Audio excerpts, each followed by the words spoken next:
Oh god, it's nearly the start of the year. Loads of other people have done videos. I haven't got anything. It's gonna look like I'm copying them. I need to have a thing.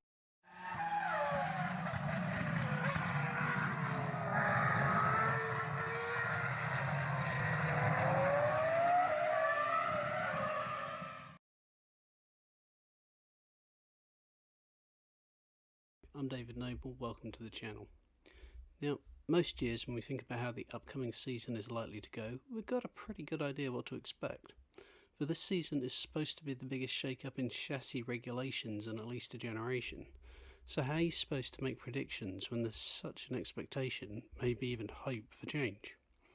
Now, when I was talking to Ash from the Outside Line at the end of last year, I may have suggested writing the names down, throwing them in the air, and seeing where they landed, because I just didn't know. And that wasn't even close to the most ridiculous idea I had. Now, trying to be sensible for a bit, let me try to explain why this is an issue. Mercedes and Red Bull were the two most successful teams in recent seasons. There's no reason to think they wouldn't be at the front again, is there? What possibly plants seeds of doubt is thinking back to the 2009 season. New regs came in and the two teams that had been dominant the previous two seasons dropped the ball. Many reasons for this, first being that they'd been fighting hard the previous year to try and win a fiercely contested championship, and that distraction may have been what caused them to miss the performance tool that gave Brawn such an advantage at the start of the year, namely the double diffuser. May also have been the cause of the second reason, that they chose to concentrate on a new development at the time called KERS, which was being introduced but not mandatory. In that initial season it proved to be too heavy and was limiting in terms of the shape of the bodywork because of how bulky the early system was, which completely wiped out any competitive advantage that would have been gained from it, and resulted in difficult to drive cars that both teams would be stuck with for the whole season. So, from what little we've seen of the cars so far, is there any reason to believe we could have a repeat of this? One interesting aspect from the testing, or whatever it was supposed to be called, was an issue that presumably only raised its head during that week, called porpoising. Almost every team had issues where the car would bounce up and down on the straights. Now, I'm not a technical guy, so the best I can try and explain it is that the new cars were designed to use the underside of the body more to create downforce. However, they were running so low as a result of the downforce at high speed that then reduced the effectiveness of the air under the car, reducing the car's downforce, which increased its height again, at which point it regained the airflow to the underside of the car and regained the downforce, making it look like it was bouncing. Or something like that. McLaren had apparently avoided it, and Ferrari felt they'd worked it out at the end. For most of the other teams, though, the fix they'd apparently found was banned under the new regulations, and they needed a unanimous vote to get it changed so that they could fix the issue, which they couldn't get. Now, I've not seen an article about this yet, that's just the wording from the F1 grapevine. Another thing that's being talked about a lot, resulting in teams trying to get the regulations changed, is to do with the minimum weight of the cars.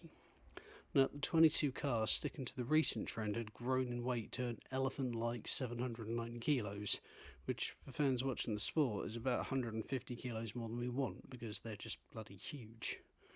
But with all the changes introduced, almost every team has still failed to hit that weight, and are anything up to 10 kilos too heavy, apparently.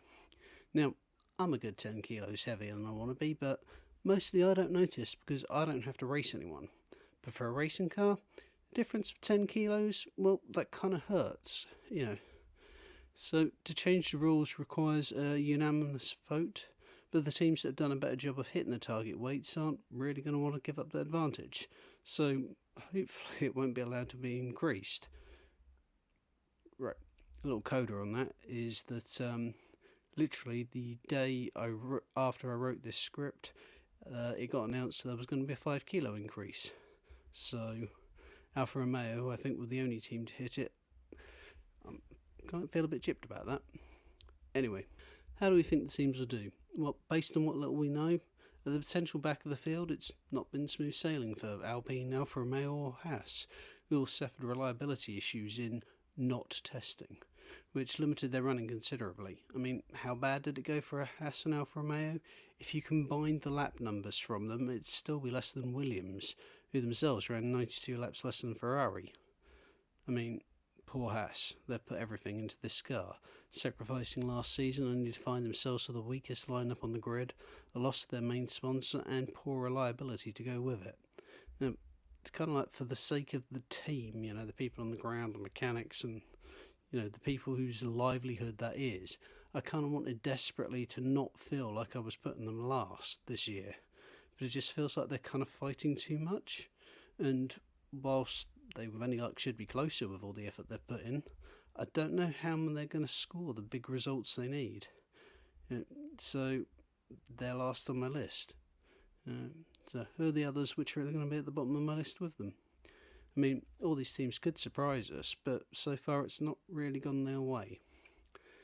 Alfa Romeo have experienced front-runner Valtteri Bottas to depend upon, and Valtteri on his good days can be punchy with that car, but on his bad days, well, he kind of looked lost in the last few years in the midfield when he had a Mercedes underneath him. Now, I know overtaking is supposed to hopefully be easier with the new cars, but he won't enjoy the car advantage that he's had available in past years. So, is he going to be successful in battling other people? I don't know. Joining him at the team is Guan Yu Zhou. Not dissimilar to Valtteri, on his good days, he's perfectly decent, quite fast racing driver. But as an average, he's kind of unlikely to set the world alight. I mean, I'd be happy to be proved wrong. It's worth noting that Alfa, as I said earlier, were one of the few that managed to fit to the minimum weight. That extra 5 kilos does mean 5 kilos of ballast they can use for any weight distribution issues they might have. Williams. I don't want to put them third from last, but, a much stronger season last year. It's kind of all relevant, though. Solid driver lineup rather than a great one. They do have a point to prove, definitely. I mean, similar with the other teams at the bottom of the list, they have a great opportunity to jump other teams. But so is everyone. Will they manage it? I don't know. Who else? Right, Alpine. I mean, I should have been talking about this team up front, and they definitely have a driver lineup that should be at the front end of the grid. Testing was kind of inconclusive, isn't it always, I suppose? And word is the engine is not a fan of the 5.75% biofuel that they'll be using this season. With the engine freeze, there's a question mark over how much of an issue that's going to be and whether they'll get on top of it. Still, expect Esteban and Fernando to be grabbing any opportunity for points that come their way. Potentially all cars are in the midfield this year, but which teams am I putting 5th and 6th? Now, AlphaTauri could surprise us. Indications are that they've gone their own way from Red Bull, which could mean anything. I mean, you'd think if they'd found some magic bullet they'd have shared, but who knows? The car last year was definitely better than the points tally showed, but bad luck for Gasly at times, and Tsunoda having, a rookie season of a rookie season definitely cost them. Yuki showed definite signs of improvement towards the end of the season, and there's no reason to think he won't be a lot closer to Pierre on a more consistent basis this season. I'm just not sure that'll be enough to overcome the team I'm putting in 5th, though. Aston Martin, on paper, have huge potential. When Lawrence Stroll invested in them, he was investing in a team that had for season after season continually punched above their budget. And in 22, for possibly the first time in their history, they're competing at almost a level playing field with the bigger teams. Last year's car was a car that saw 1 year too many on its life cycle, and we weren't seeing the team at its best. And we might not see that until their new factory is properly up and running, to be honest, as that and the recent changes in management have got to have been a bit of a distraction. But if they're not regularly at the front end this season, then they will be soon. The only question mark is perhaps with the driver pairing.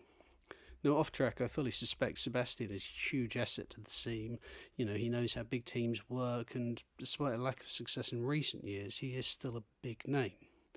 He is high profile. There were times last year we saw glimpses of the old Seb, and how good he'll be this year will depend a lot on how comfortable he is in that car. Lance has potential. I say this every year, and every year here's a few Halo performances to remind us that he can be a quality driver, and then spends the rest of the year kind of being a bit oblivious. If we can see more of those good performances from Lance, and we have a comfortable Seb, they could give my top 4 trouble. Now, Lewis Hamilton has come out and said that after 8 seasons of dominance, he has no reason to believe that Mercedes are going to get the new regulations wrong.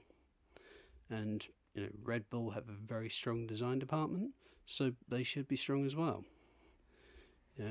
But Ferrari and McLaren haven't run a championship since those 2009 regs I mentioned earlier. Yes, I realise there's rather more to it than that. And while I don't think it's going to throw that size of a spanner into the works, now we have a budget cap and wind tunnel usage limits that weren't in place then, which can limit a top team's ability to throw resources at something to catch up if it does go wrong. Well, big teams have misread the script before. Red Bull threw the kitchen sink at last season when general consensus was that the advantage in 22 belonged to the teams that swapped over their development of the 22 car quickest. I mean, it's unlikely they'll be towards the back, but I can see them not meeting their normal high standards. They rocked up in Barcelona with a car which seemed to be unfinished, so they're definitely chasing at this point. But by behind, I mean, they may finish the season 4th. Max will wring the neck of anything which is given to him, but if the car isn't right, we could see some desperate defending, fighting for every podium point he could get, which could cause him trouble, or the car development could progress great and be fine, and he could go on to the Wind Championship in more comfortable circumstances than last year. I'm just not convinced on that one at this point. I'm expecting Sergio in his second season with the team to be closer, which would help. But if the other teams and drivers are a lot closer, he could be closer to Max while still finishing further behind in the championship. So, if I'm rolling Red Bull out, who will be ahead then? Well, I'm writing this script in between the Barcelona and Bahrain tests, and we get told not to read too much into testing anyway, so this could all be proved to be wrong by the time anyone watches this. The opinion from testing seems to be that Mercedes were quietly confident, fastest in the final day and happily admitting that they'd not turned the engines up yet. The expectation seems to be that their primary competition could come from Ferrari and McLaren. They've been taking it in turns to top the times on the previous days, and importantly, people who have been at the test have said they looked good. They also completed some impressive mileage over the 3 days. Now, as I'm fond of reminding people, I am just a fan like anyone else. With the same access to the same information as everyone else. Sadly, no one is paying me to get into the paddock and film these cars myself. So, take these observations with a pinch of salt. Now, McLaren said last January they were prioritising the 2022 development. And then the season started, and the fight against Ferrari for third became compelling, and neither team stood still in recent years. Both are on a recovery arc and have invested heavily in their infrastructure in recent years, upgrading simulators, wind tunnels. What turned the tide for Ferrari's favour last year was an engine upgrade, which they've been able to carry over to this season. The reset button has been hit though. Both teams have shown pace, and although Helmut Marko has tried to suggest that McLaren have been running lighter in testing to try and encourage a title sponsor, I've not seen anyone post anything resembling evidence to support this. McLaren are hardly short of sponsors these days, so I'm putting them third. Well, we're now down to Ferrari and Mercedes. A sorry 2020 for the team in red left them lots to do to be competitive last season in a year where the smart money was doing the minimal possible to concentrate on 22. So it looks like the team have taken a hard look at themselves and where they needed to work and focused on it, with their major upgrade last year being to the engine, which they can bring forward to this year. Eyes were looking nervously at them in Barcelona, but word is they're not bringing any upgrades to Bahrain, just focusing on trying to understand the package they have, which is why they're second for me. In the discussions that followed, Matteo Binotto said he expects Mercedes to be 2 or 3 months ahead of Ferrari when the season begins. Now that's a long time to make up.